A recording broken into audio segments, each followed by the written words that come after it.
Реконструкцијата на настаните од крвавиот упад во собранието прецизно ќе ја утврди одговорноста на пратениците кои им ги отворија собраниските врати на насилниците и како тие биле организирани, вели поранешниот судија и адвокат Јован Јоанидис. Според него во законодавниот дом немало да дојде до крвопролевање доколку пратениците за кои се тврди дека се Крсто Муковски и Сашо Василевски не ги отвореа вратите.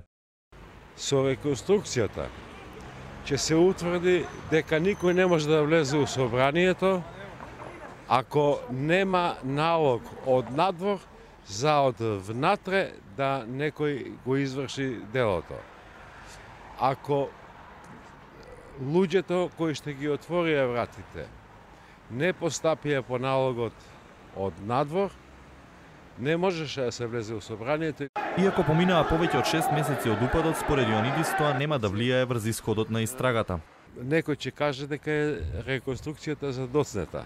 Помина 6-7 месеци.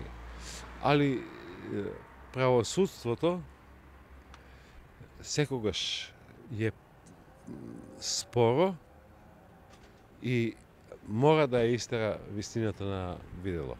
Вчера обвинители од организиран криминал го посетиле собранието и се движеле по патеките кои водеа до крвави насилства. Од обвинителството пак ниту ги потврдија, ниту ги негираа информациите. Детали за преземените дејствија не откриваат бидејќи се уште станува збор за предистражна постапка. Иако на снимките кои протекува во јавноста се гледа како пратеници ги отвараат вратите на толпата насилници, тие се уште не се повикани на распит во обвинителството за организиран криминал.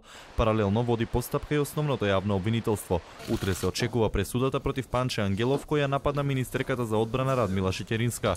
На 27 септември пак му беше одреден нов притвор на Игор Јук, осомничен за учество во толпа што ќе изврши кривично дело и за неовластено изработување, држење, посредување и тргување со оружје бидејќи за време на упадот носел пиштол.